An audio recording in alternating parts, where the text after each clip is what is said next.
Okay, well, we are at the 2 o'clock hour, and I said to Cheryl, we're just getting back to our 2 o'clock Zoom. So it's pretty exciting after taking our break for summer vacation, but we're back hard at work. We got some hopefully busy times and seasons coming up. So this is really about caring for ourselves, and I think that this is an important topic. So I'm not going to waste time, but I'm going to turn this over to Cheryl Lucas from the Lytle Group. I appreciate your time, Cheryl. Thanks, Pam. Hi, everybody. Thank you for joining me. I think this is an important topic, how to take care of ourselves, because especially those of us who may be in leadership, we are pouring out to the folks that we mentor and support, but we need to think about replenishing so that we can continue to do that. Because sometimes people will find that they're running on empty. And I would think that maybe some of us can relate to that statement.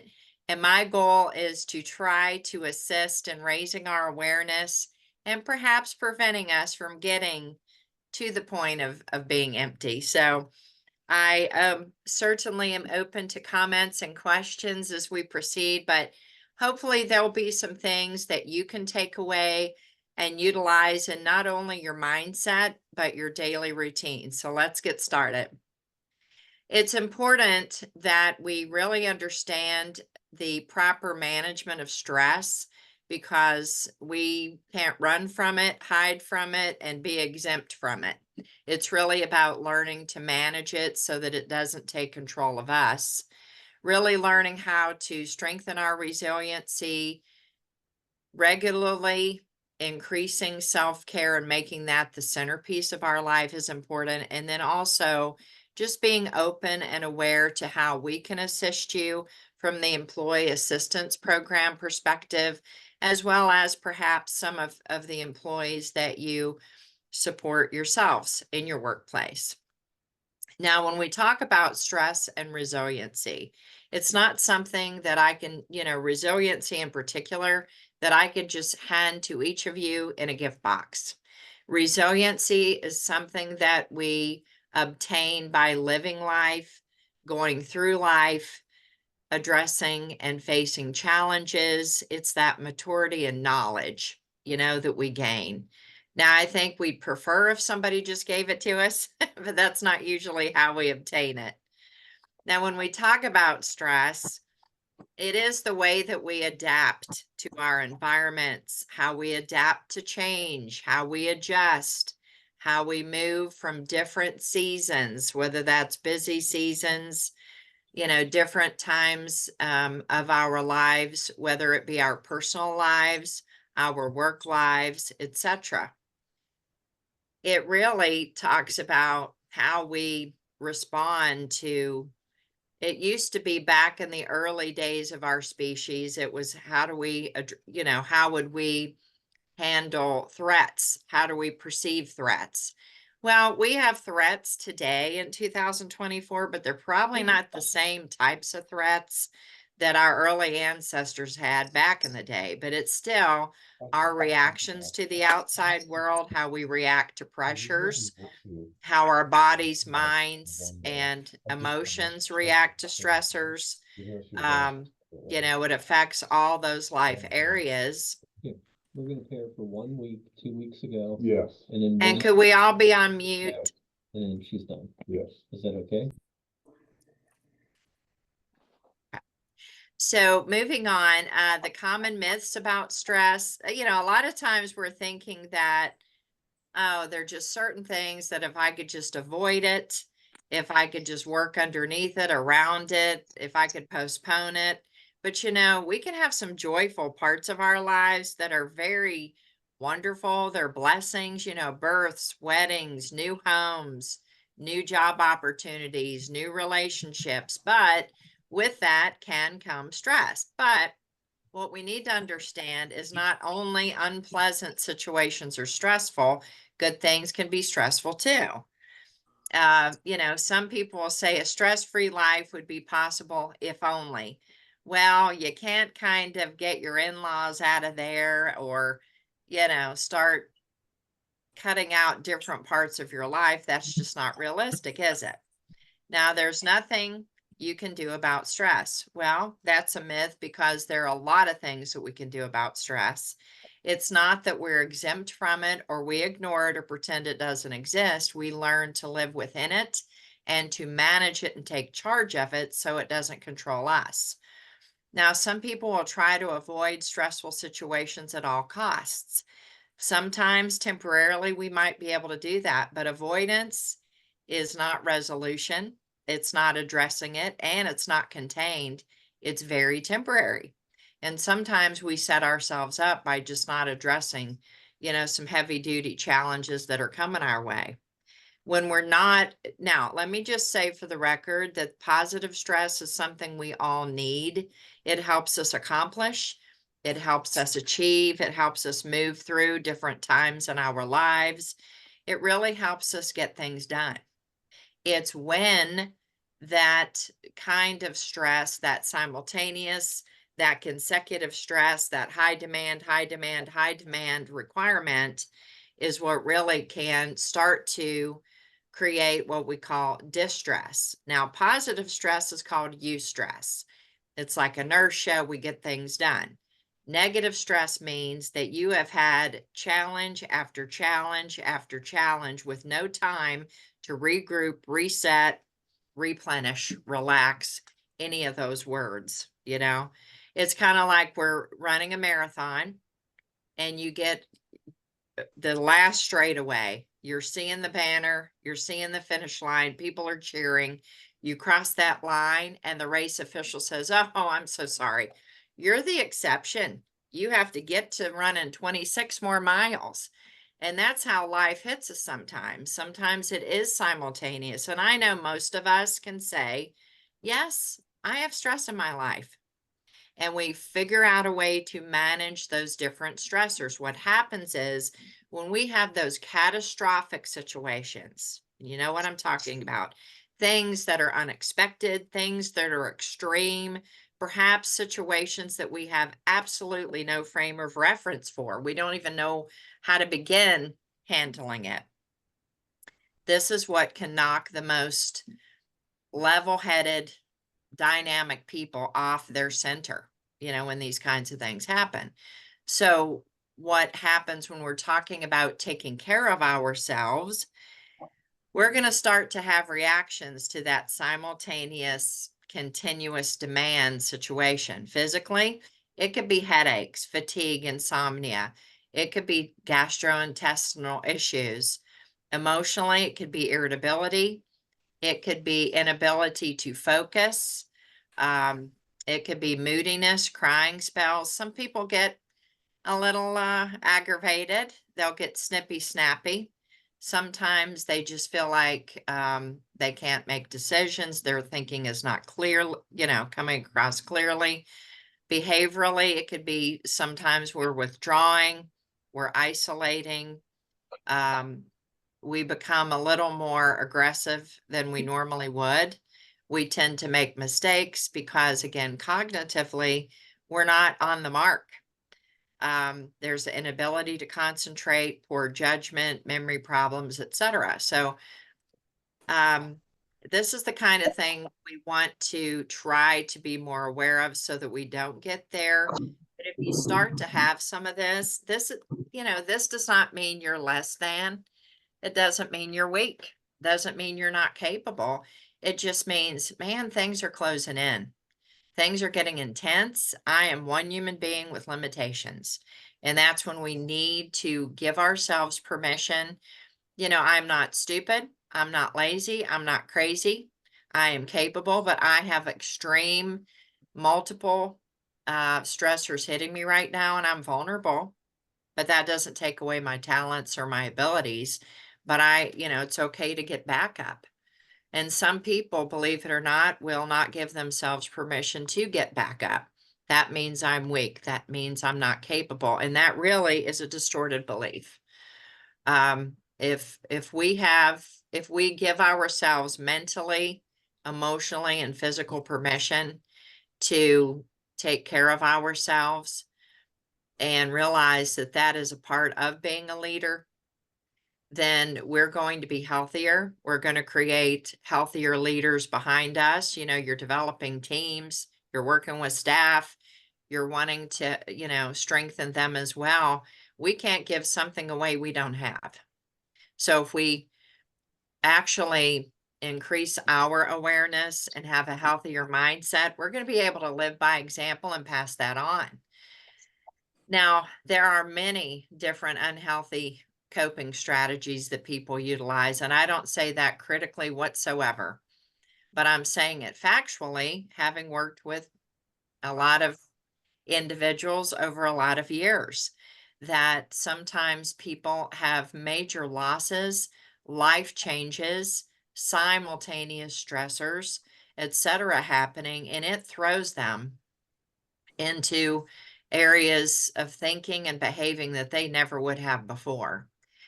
And one of the more common is substance misuse. You know, it could be alcohol and other substances just to get some kind of relief, some kind of break, some kind of calm. Now, meanwhile, that is postponing because the issues are still going to be there and they're growing while somebody's getting that temporary relief and numb feeling, but it's not going to fix it. Sometimes it could be mood changes where people, when they feel trapped and backed in a corner because life is just closing in on them, they may start to get very irritable, aggressive, loud, outbursts of anger. And it's really doesn't mean they're mean or bad. It just means I am so stressed and backed in a corner. I can't handle one more thing. And if you even try to suggest I can, I'm going to come out swinging, you know. Hopefully that won't be physically, but a lot of times it is verbally because it's just, I cannot take on another thing. So people begin to act out of character. And I know that when people do that, they say to me, Cheryl, that's not me. That's not who I want to be. You know, I am so misunderstood because this is what's going on behind the scenes. And all people are seeing is this very irritable, mean, angry behaving person. And that in itself can cause stressors in relationships and jobs and so forth. Sometimes we can, and I'm not putting down watching television, but I'm saying that some people are like, you know what, I can't think another thing. I just need to watch, and especially with our streaming channels these days, we could watch and watch and watch multiple seasons of a program, you know, in one sitting, one after the other, because we just want to get numb. Sometimes we're so stressed and backed in a corner that we start to blame others for our issues and not look within and hold ourselves accountable.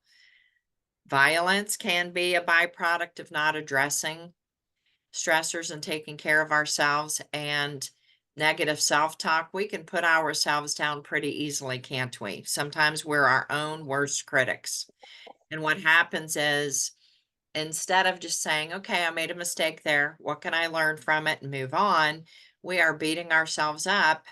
I cannot believe I didn't remember that. Or how could I have missed that? Or I'm embarrassed to say that I need a review on something. I mean, this is part of taking care of ourselves, is really holding ourselves accountable and reaching out for support. Our mindsets are very important because some of us may have had backgrounds growing up where we got messages, didn't we? And some of these messages may be, I'm not good enough, I'm not enough, I feel less than, or whatever those messages might be. They're distorted. That doesn't necessarily make them true, but that's what some people will wholeheartedly believe. So what happens is they put a lot of internal pressure on themselves. I have to be perfect, I have to be better, I have to try harder. And you know, that can be like a ceiling smushing in on you. You know, you're never going to reach that. But if we perceive that I am open to change, it may not feel comfortable, but I will adapt. I will be resilient. If I don't understand something, I will check it out. When in doubt, check it out. I will get back up. I will be open to support, and I will take care of myself. But it's easier said than done. But I just want to remind you that it's okay to either take away the old tapes of the past or re-record, because sometimes the distorted messages that we have from the past can really put a lot of pressure on our present. Resilience is really is our bounce back ability. It's having been through different challenges in our lives and remembering, how in the world did I make it through that?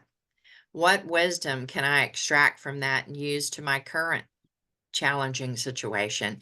It's engaging in life. It's our abilities to adapt. It's not just one season.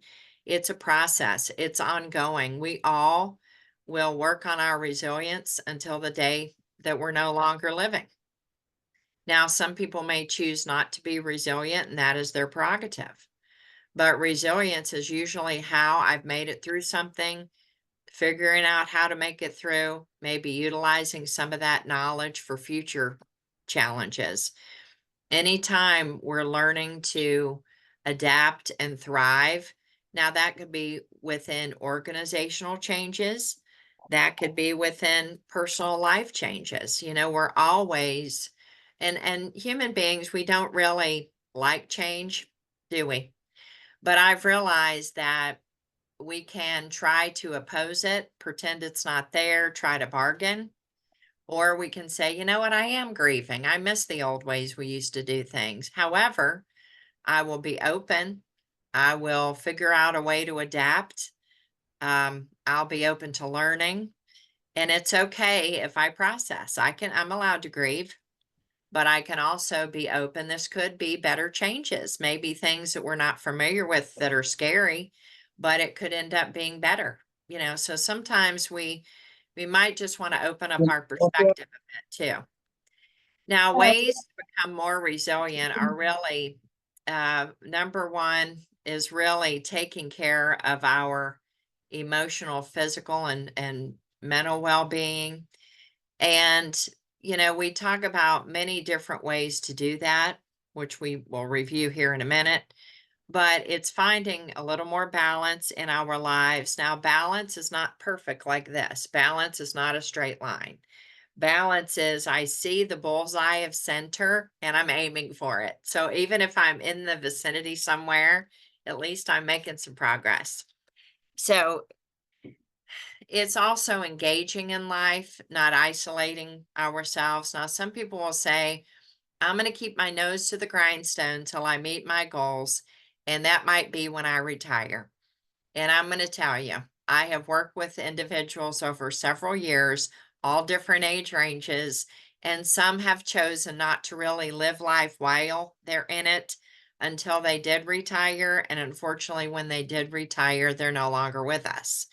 And I don't know what that's about, but I just say, okay, live life while you're in it, be able to find a little more um, balance and harmony in there.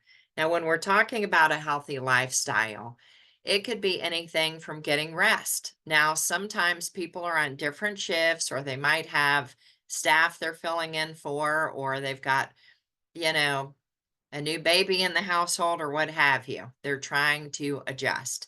But the point being is, we have gotten accustomed as human beings to go with very little sleep. And I think we dupe ourselves into believing that, hey, I'm fine. I can make it on 4 or 5 hours. Well, you can appear to, and you probably can on pure adrenaline until you can't. And what happens is, we've seen weight gains from lack of sleep. We've seen lack of, some real cognitive changes, where people who are highly functional, highly intelligent, making errors, having concentration issues, focus issues, etc. Sometimes we can be very sedentary. So any type of exercise is very good, whether that, whatever that means to you. But something where we're getting that blood flow going, that oxygen to the body, that cardio, to the heart. So rest, exercise, and a healthy nutrition. A lot of times, if we are on the go and working certain level, and then we go home to personal life responsibilities, etc., we are, we have the cravings for carbs, sugar, anything quick. It might be under the heading of junk food. And really, it's important to make sure we have healthy fuel, because that's going to give us the energy. It's going to give us cognitive backup that we need and so forth. So you get the picture. But another area is also social support. Now, some people feel good in their lives with being an island, and that is their prerogative as well. But if you find that, you may want to expand your support circle, it's really okay. You can always be open to creating new friendships, strengthening your work colleague relationships, your personal life relationships, etc. That's really important. That is a way to replenish. Our attitudes are another way to replenish. And I'm not saying pretend that things don't bite right now or what have you, what might be going on in your life. But what I'm saying is, in addition to it not being the way you'd like it, you're trying to find a positive in there. Like, okay, I don't want to be in this situation. I can't even imagine doing this one more day. But what can I focus on? What can I control? What can I do something about in this moment to work myself through it? Now, balance is an interesting thing when we're talking about, caring for ourselves and our mental health. Just because you are a professional does not mean you can handle every single situation that you face. And some days can be challenging, but remember, you're a human. We all have limitations. We have strengths and weaknesses, and it's really okay to ask for help. Sometimes we do need to delegate. And delegating does not mean not being capable. It means I have some wisdom here because I'm feeling spread pretty thin. I don't want to not have things taken care of properly, so I'm going to ask for backup. Balance and self-care, again, is some of the things we just mentioned. The rest, the relaxation and downtime. Fun is key. And I'm not suggesting that we all have this extra time to do all this all the time, but what I'm saying is resting, proper nutrition, hydration is something we can do something about. Having fun, having things to look forward to, special things, anything you can do to really be able to look forward to your day. Simplifying life is another way of improving our mental health and caring for ourselves. Sometimes we'll take on quite a bit. And when you combine work responsibilities and personal life responsibilities, that can be a lot. Some people have a hard time saying no. Now, there's some things that we just can't decline, certain responsibilities, that's obvious. But there may be, I appreciate you asking me to be part of this committee. There may be another way that I can contribute, but I'm going to have to decline. I'm not going to have the ample time and attention to devote to that right now. Now, some people have a hard time saying no to things like that, but I'm just going to say step back. When in doubt, just step back for a moment and be still. You don't always have to jump in and take it on. Identify small things that bother you and do something about them. Reevaluate your associations. People will say it's very draining, and I would agree, when some relationships can be negative, critical, non-supportive. Our lives are short. We need to have people around us who are in life where we want to be. And I'm not saying that we judge people, we judge others or whatever, but you can decide who you want to spend your valuable, precious time with. Controlling your life with wise choices. Now, again, we talked about learn to say no, asking for help whenever possible.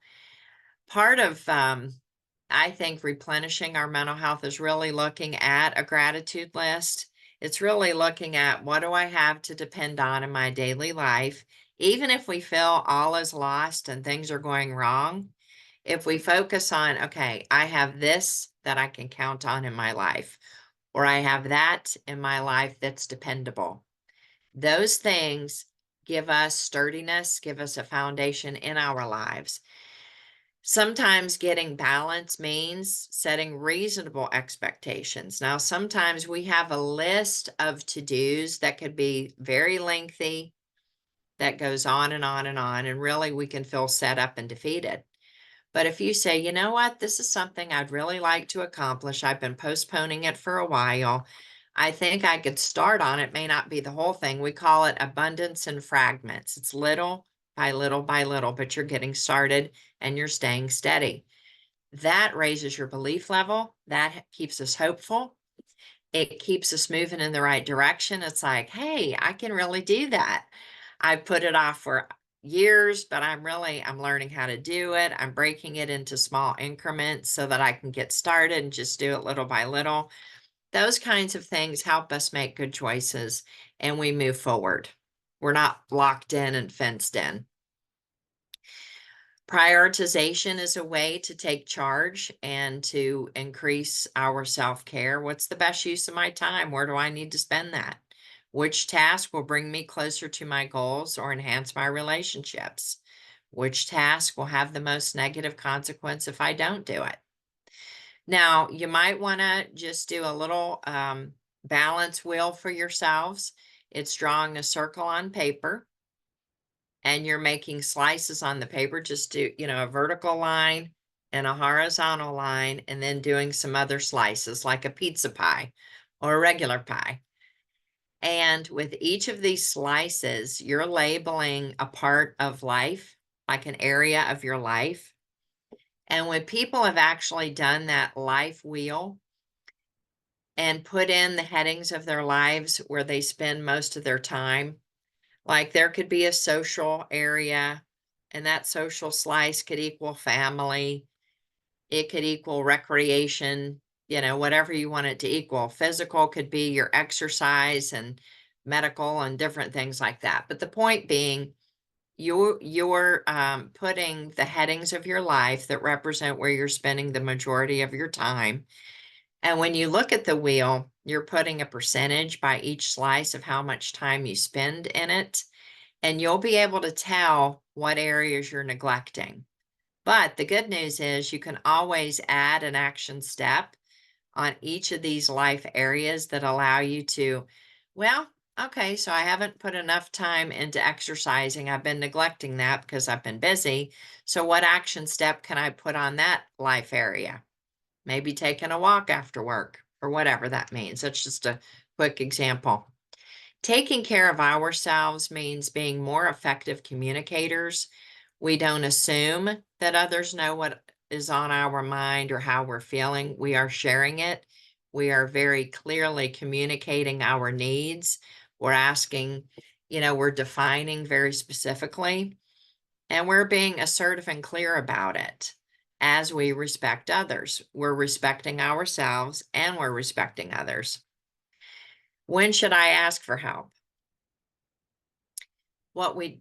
There's never a wrong time to be asking for help, but I would encourage, if ever you feel like you need backup, whether it would be on a small scale or a more intensive scale, it's okay to speak up about it. You could go to a trusted individual in your life, or you may always reach out to the Employee Assistance Program. We are completely confidential, free of charge. But usually there's a gauge when there's an inability to cope with problems or daily activities, prolonged sadness, depression, anxiety, or even anger, substance misuse, feeling disconnected or withdrawn from normal activities, or where we start to question life, thoughts of suicide or harm towards ourselves or others. These are major indicators. I need some help. And again, that doesn't mean you're less than, it means you're vulnerable. And the Employee Assistance Program, as I mentioned, we're here 24/7, 800-327-7272. You can get in the moment support right then and there, all private, free, with a counselor. Or if you prefer to schedule counseling or life coaching, you can give us a call. We'll make those arrangements. You can actually go to our website. and request that online as well. We'll still want to talk with you to make the arrangements, but we are here for you, and I appreciate the progressive thinking of you guys as leaders, so that you're there for your staffs and employees, and we're here to give you back up. So I usually ask those who are listening if they have a takeaway. And the takeaway would be, if you'd like to put in the chat one thing or a couple things or whatever you prefer, what stuck out to you that you would be willing to take away today and utilize. So you can put that in the chat if you would. And just know my staff and I are here for you and your family members if you need assistance in any number of areas. So Pam, if you see any comments in the chat, I will. I'm on and I let me know. put a message out. Oh, okay. I'm watching now a little bit. We Okay, had I'll a nice let group on that's it. today, so I appreciate all of the, coming back on and getting started with this.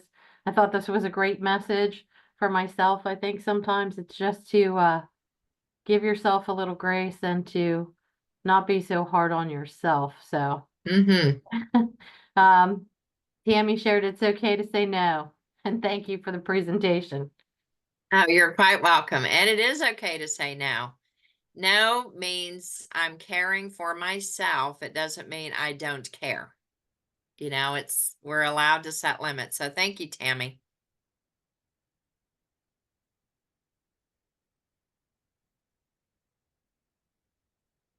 Well, it seems pretty quiet. So we won't hold everyone, but if Okay. you want I'm to, gonna be better off just asking. I started to type. So what I'm wondering, just a little bit of advice on what to do with somebody who has these mental stress issues, and it's really affecting their work. And time again, we offer advice, any resources that we have. And I'm talking about over and over and over again with the same person. They never do anything about it. They never change their behavior at work, and you continue to still have the same problems. Now, Okay. it seems like it should be taken care of carefully, of course. However, we have a job to do. So at what point should I take a step back and say, I'm not able to help this person?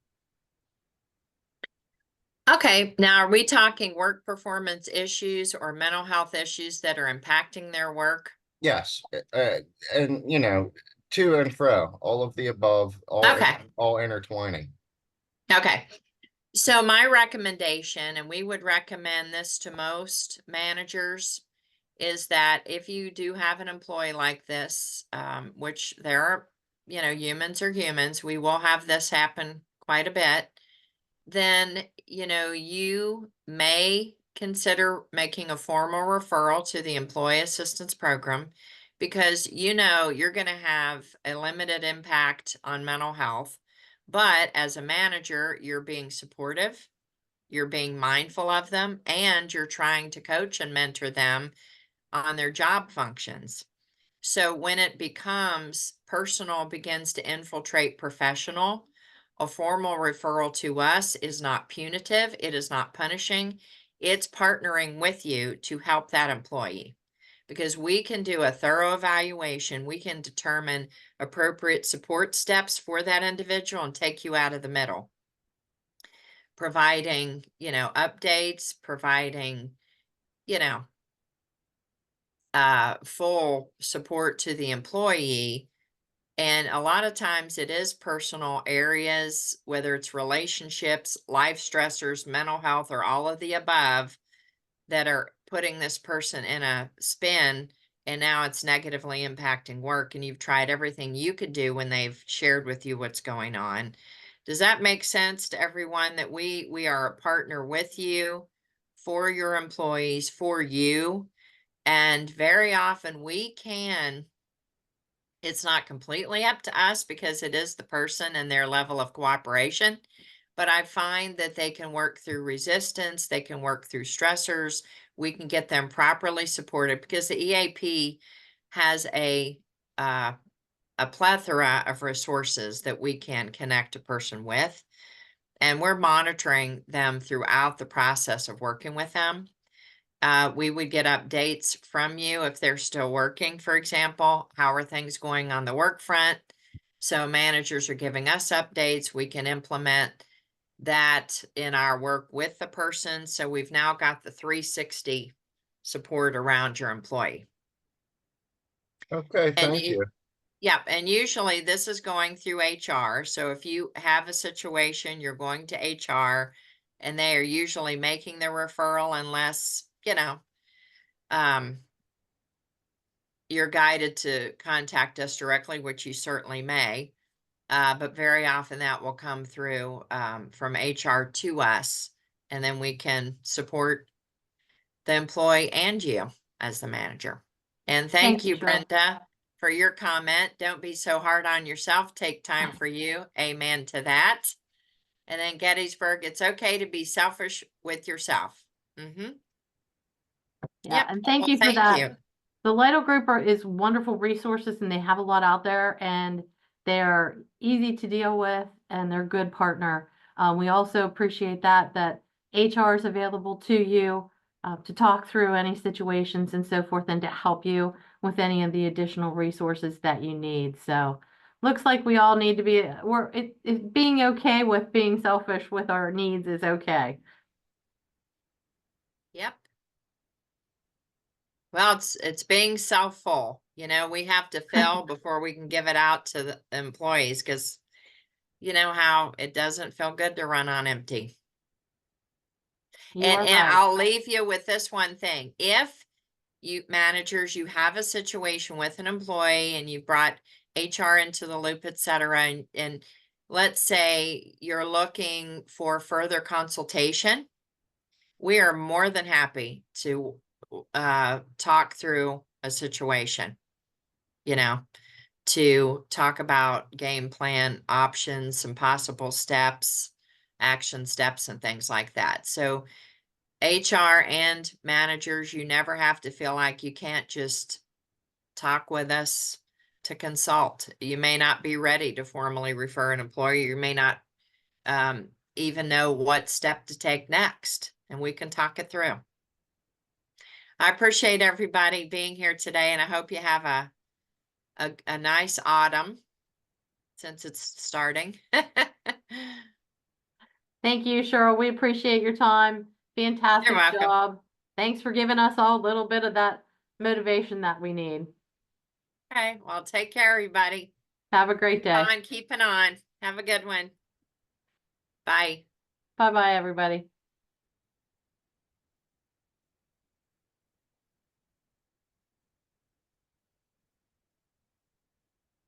Cheryl, they're all going off, but just to let you know, we had a good group. We had about 26 I'm good. the whole Good, time. good. So we didn't even have the on Awesome. and off. So that's really good. So it Oh, was good. a great presentation. I enjoyed it.